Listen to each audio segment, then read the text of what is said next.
Hello everyone and welcome back to another Black Desert video. So today I wanted to do another update on one of my older crystal videos. So basically showing you what I currently use and what you guys can use, whether you're a beginner all the way to end game. So I'll try to talk about stuff that I think would be good, best in slot, and alternatives for everyone trying to catch up and everything.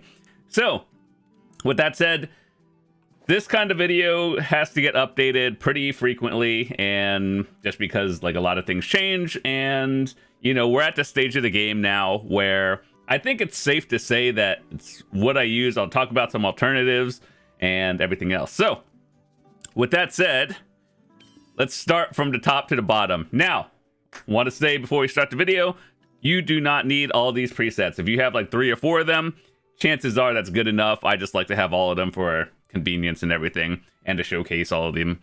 But with that said, let's talk about this. If you're a new player and you're probably thinking, what is overcap and what is just, you know, standard damage? If you're overcapped, we'll just talk about it like this in case you are new to the game or more or less new. So if you go to this tab right here, you see how your stats are significantly over here, green good, red bad. If that means you're overcapped, and that means you would use something different. However, if you are not overcapped, like here where it's red, then you would use more damage. Okay, so with that out of the way, for my overcap, we use basically all of these. This is your traditional damage setup, but we exchange some, like we trade off some AP for attack speed and more defensives, so it allows you to play safer. Feedback that I got last time was to actually show you all the crystals over here. So here's what this is. You can take a screenshot, and we're going down. And additionally, if you were to be overcapped, one thing that I would do, I just, you know, had a few other priorities first, is you could trade off these all AP crystals, and you could replace them with Han, Black Spirit Rage, and those don't lose any additional AP, but they just give you a maximum Black Spirit Rage, and that's always nice to have. So you can take these out. I just, you know, have been doing other things with silver. So yeah, aside from that, this is, for the most part, the traditional thing with some more attack speed and defensives. All right, this one is your standard max damage crystal setup. Now, this one will help you get to the green number and meet your AP caps. So if you're not there, this is what you use. You're trading off, like from this one, you're taking out the Alukas because you obviously you don't need the attack speed for overclearing. And also, these are defensive crystals that you're going to AP with. So all of these, exchange it with 4 Macalod ultimate crystals. If you don't have the ultimate, that's fine. You eventually want to upgrade to it, but you don't have them yet. Hold on, let me just... Okay, so then you would do all this, and that's the trade-off you have. One other thing, instead of this Husky, Dusky, Ruin thingy, you would add another Stalwart Fortitude for extra 5 AP against monsters, all of that, and you're good to go. So once again, same as this one, but you have 4 ultimate Macalods instead, and then Void Destructions. Also, if you're at the stage of the game where you don't have the Void Crystals, which are these, you get them from grinding Orzekia. You can buy them off the market these days, I'm pretty sure. But if you don't know how to do it, the materials that you get from Elvia Orzekia, Gem of Void, and then all that stuff, you just combine it into these to make it. So here are some alternatives to Akrod and Void Destructions. Let's see. Void. So you buy these, and then these crystals right here, Precise Destruction. These are the equivalent to what are these? Let me show you. These are the equivalent to these ones. They just have 2 less AP. You use these to upgrade to the best in slot ones, but if you don't have them, these are the cheap alternatives. And then Akrod is the equivalent of I think I actually have some extras. Yeah, this one, you could just make these, the Glorious Crystal of Gallantry Akrod. These are the step down from the best in slot one, so it's just minus 2 AP, which, you know, it could make or break, but ultimately those are the budget options for that one. And then if you're wondering about the middle crystal, they're all just like the costume crystal, and I just use swiftness because movement speed is nice. You don't really need the +1 crit because you get that from your food buff, and so that's about it. And then max damage over here. If you don't have the Han crystals and you only have the Jin ones, that's fine. Obviously, you just upgrade them over time, and then you get more. So aside from that, this is what I have. Feel free to take a screenshot. And now, these 3 are personal preference. Depending on where you're grinding, sometimes monsters will CC you, and then you want to have as 100% or as close to 100% resistance as you can. And compared to these, what you would trade off is you would probably just trade off like a little bit of extra damage to like the flex crystal, like the stalwart fortitude, or you could also take off like one, you know, like anything that doesn't give max damage or has a combo, so like avoid destruction or something, so you have 2 extra slots. So this one, usually if you're grinding spots that have or where enemies are trying to CC you, those are generally the higher end spots, mid to high ends. So for me, these are all you know, the overcap, but you could take this setup, and then what I would do is take out 1 stalwart fortitude and then 1 void destruction crystal if you're not meeting it, and then replace them with the crystal. So the ones over here are adamantines over here because they give 25% knockdown and bound resistance. The other resist 5%. It's just nice to have. So you get double adamantines here, and then with food, well, just like all the other buffs you have running while you're grinding should get you close to 100%, if not 100. So very close to 100, if not 100. Knockback, same thing. Like functionally, you take this one and then just minus 2 crystals, and then add double fighting spirit, and you got that one for knockback. Stun resistance is double giant crystals over here for stun stiffness. And you're probably wondering, how do I find out where I use these crystals from? So when you go to your monster zone info, it'll tell you, like, let's say you're grinding Ethereum Castle, these are stun stiffness. They will CC you with those type, and then you want to have that. So like Nymphomare, Orbita, and then you can obviously just click it, and then it tells you with the hashtag #, be like, here, these are all the spots that have knockdown, bound, and whatnot, right? So yeah, that's how you figure that out. And now we're going into PvP. Currently, the state of PvP is kind of a disaster, and depending on what you're doing, whether you're doing uncapped, like tier 1 to, you know, tier 3, tier 4, so on, anything that's capped, you might want to use something different. But I base these off of like open world and like, you know, just small scale stuff in general. So I think for most people, you'll be seeing a combination of any of these. It really just depends on the class, right? You know, if you play some other class that's not a glass cannon, you might see them in full defense, but everything. So this one is a combination of as much damage to adventurers. Humans and adventurers are 2 different things now, which, you know, I guess it makes sense, but in case you're confused, adventurers means players, like other people. Humans are human species damage. It's a little bit more confusing, but it is what it is. It's not a big deal. So anyway, the goal is to get maximum extra AP against adventures, and then also having a little bit of accuracy because this is PvP. You need that. Attack speed is always nice, and then, you know, this one is glass cannon. You do as much damage as you can, but your survivability is basically 0. So chances are a lot of people will be using these, and or some combination. You could probably trade these off for anything else you wanted to. So if I were to say which one is a flex spot, this +2 crit and +5 AP, you could swap that out if you feel like it. But ultimately, just get as much extra AP against adventurers as you can. And here's what they look like.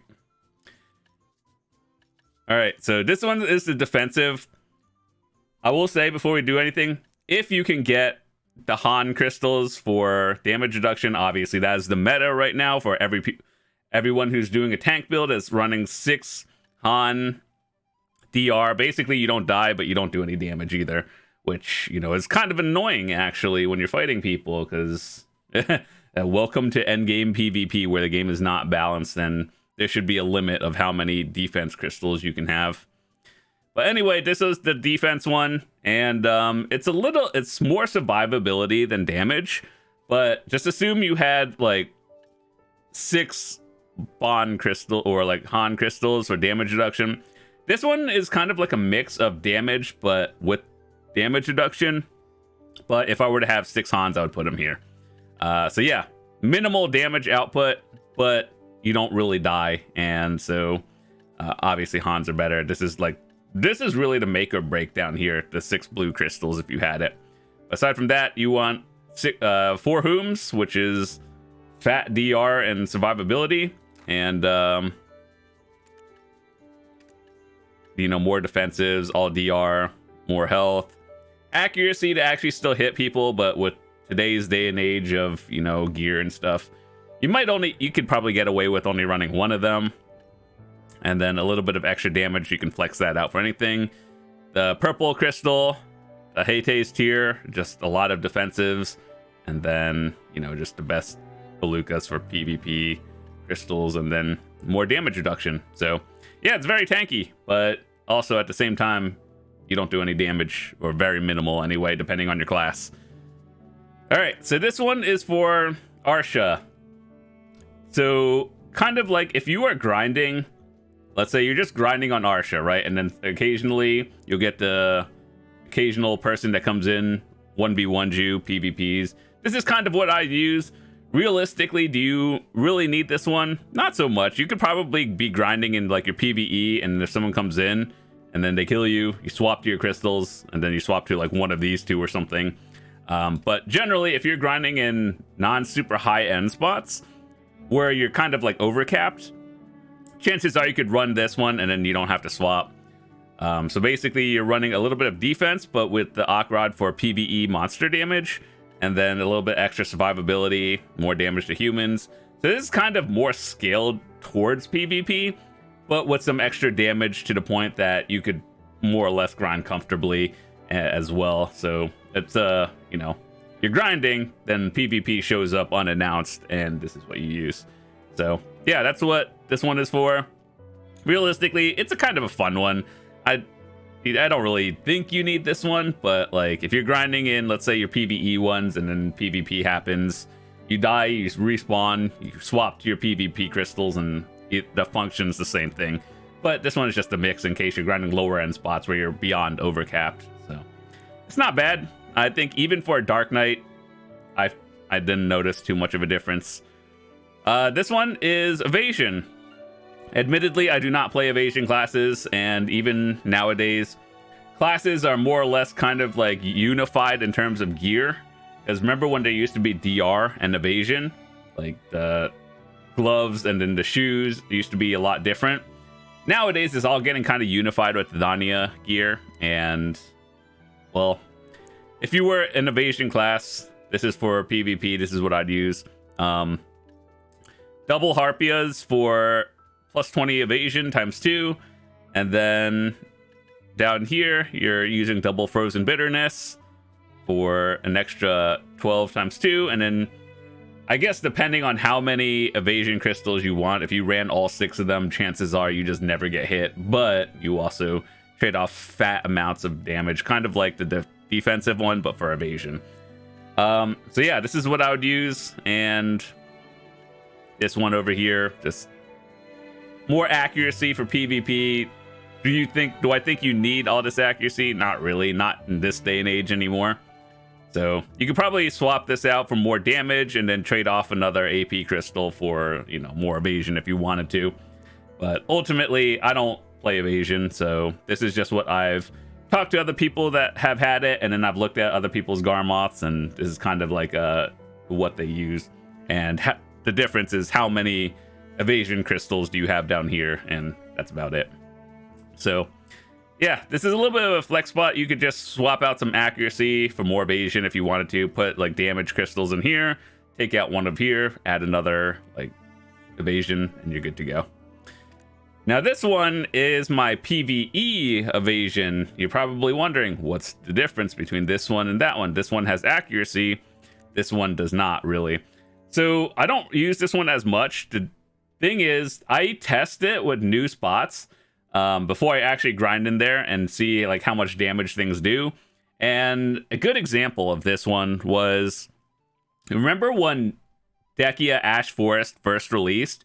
And admittedly, I didn't have the gear I do now, but back in the day when Dekia 1 first released, I had 10,000 health, and that was significantly higher because the average was like around 6,000-ish a couple of years ago.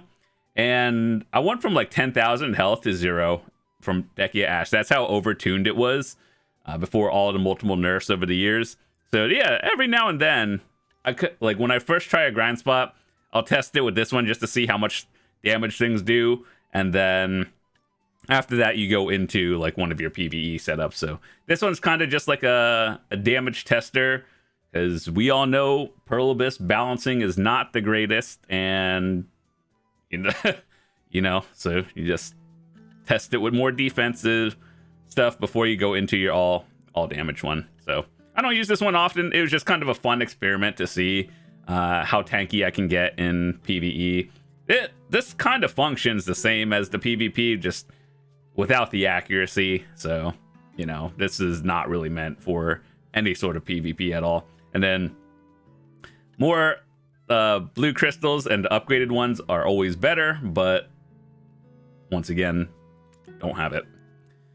All right, so this one is the accuracy one. So back in the day, this is what I used when accuracy was important and before Edania gear came out. So 2 Elcars, 2 Vipers, actually RBF Vipers, 2 regular Vipers, and a Karma for damage, attack speed, defensives, and you know, everything else. So here you guys can see this one. So a lot of that is damage against adventurers, so player damage, and also fat accuracy to hit the evasion players and everything. Nowadays, most people just run glass cannon, so like the PvP damage one. I see more people running combinations of this one more than accuracy these days, which I think if you were to put like 1 Bon or Han crystal, that one is generally fine. You get more accuracy out of it, and then you can take off a lot of that and just put more damage. So I think that's the more meta one these days. So like essentially copy this one, replace the Han with an accuracy crystal, and you know, that also functions the same. So PvP is kind of like a wonky thing. It really just depends on who you're fighting, what classes. And so these are just general like guidelines that I use, but ultimately you just swap them out depending on what's happening. And also with Guild League, things change because that one's small scale PvP. Okay, so this is for Edania grinding. This is for endgame stuff. I use this one for max damage. Like in some spots like Zephyros Castle, I do not overcap. So I have to use maximum damage output, but also they have different CC resistances. So this one has double adamantine, so knockdown. So I use this for Zephyros, and actually I think I can just show you right here. So I use it for Zephyros, which is knockdown, and it also works for Orbita. The other one I have is for knockback, which is Tenebrum Castle. And this one is the overcapped version. So like when I'm grinding Tenebrum, I could run this one because I overcapped that spot. And the crystals we use are, where are they? Double Fighting Spirit, which is knock back. And then, yeah, overcap damage is that one. If you're grinding like Nymphomare, Etherean, you would swap these crystals for the appropriate CC, which I believe is stun resist. So you're probably wondering, why don't you just use these? because it's for Edania, and it's like these would be fine, but this is like Edania spots are surprisingly very strict in terms of gear. So I would say these three, if you're under like 320 AP, these will be fine. And then like these are strictly Edania setups because you do actually need pretty decent gear for all that. Okay, so life skills. Current best in slot. This is what your setup should look like. Every life skiller, no matter what you do, should have a setup like this one. Admittedly, these are very expensive. I remember going for this the first week, and it was a huge grind in the game. So yeah, 6 Jin Dawns. I have a video on how to get all the materials, like the Rusalka corals, and yeah, I'll leave that in the description if you're curious to see it. And then the Crystal of Breathing Verdure. I actually had some of the other crystals back in the day. You know how they had Mastery and then Life ones? So I had 2 different sets, so all I had to do is get the Essence of Verdure and then combine them. So for me, it was a little bit easier, but for newer players getting it, it might not be. If I were to recommend anything, if you can buy these off the market, definitely do them. It will save you a lot of silver overall. Chances are these are still sold out on the market. Let me just look at these real quick. I feel like you can get it, but it's like it's not instant. If you put an order on, you might get it within the month, which is obviously not ideal. But so realistically, if you wanted to get it, you're probably gonna have to make it yourself for now. It's not that bad. I have a video of it, and then you could probably knock them out in like 1 week and get all of it done if you go pretty hard on gathering and all that stuff. So it's very expensive. I think all of this is roughly around 100 billion in terms of like total cost to do it. Obviously, if you can get them off the market, that's a lot cheaper, but you cannot. So anyway, life skilling luckily is very cheap overall compared to everything else. But last thing we're going to talk about is combat XP. I use this one strictly for seasonal characters, like when I'm just getting myself to level 60, 61, and then also when you're on a training dummy overnight, if you do that one instead of fishing, this will just, you know, the most optimal for XP, and that's really about it. So seasonals and training dummy. And back in the day, remember when these gear and tiers are 5 billion each and on order? Now they're minimum price and you can buy them freely, so there's no excuse to not have one. Yeah, you get these crystals by doing seasonals, and they kind of just give them away every now and then. So let me see, I should probably have Resplendent. Oh, where is it? Yeah, crystals over here, and a bunch of these. You get them by, you get like 2 or more for every seasonal character you play just doing the season pass. And so if you don't have it, what are the alternatives? Like, let's say you're a new player and you don't have all of them.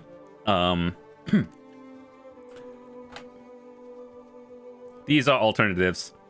You just buy these off the market, and they give 10%. They're not 20%, but, you know, there's no limit. You can just buy as many of them and then upgrade over time. So that's an alternative.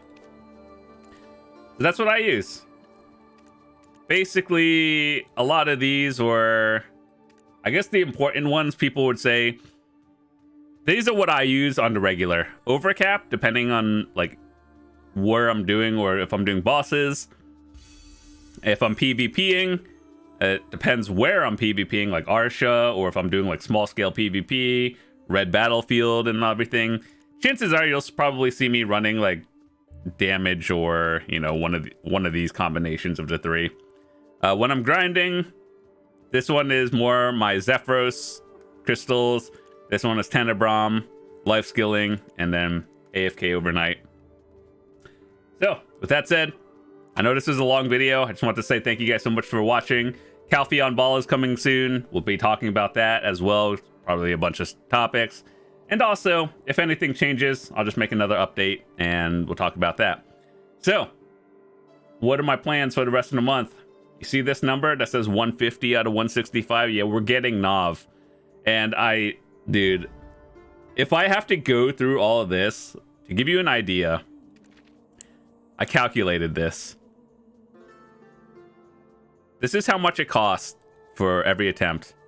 We are at 150. That's 1.2 trillion silver. I don't think I could do that again. Like, if I get this unlucky on my next one, I don't think we're making it through 2026 playing BDO. I don't know about that one. So, yeah. I'm expecting to pity this Nav one. Here's what I've made. Here's a fun fact. You see these stacks right here? Those are the stacks I used. I built them from like 315 and up.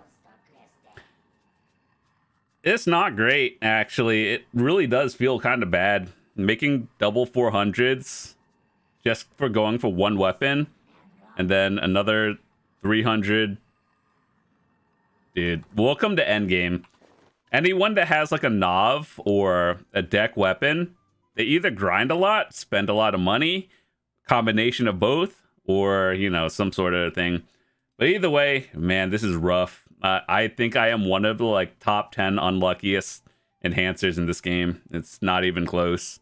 Anyway, that said, I'm out for today. Thanks so much for watching. If you have any questions, feel free to drop in the comments. Happy to point you guys in the right direction. And I'll see you tomorrow. Peace.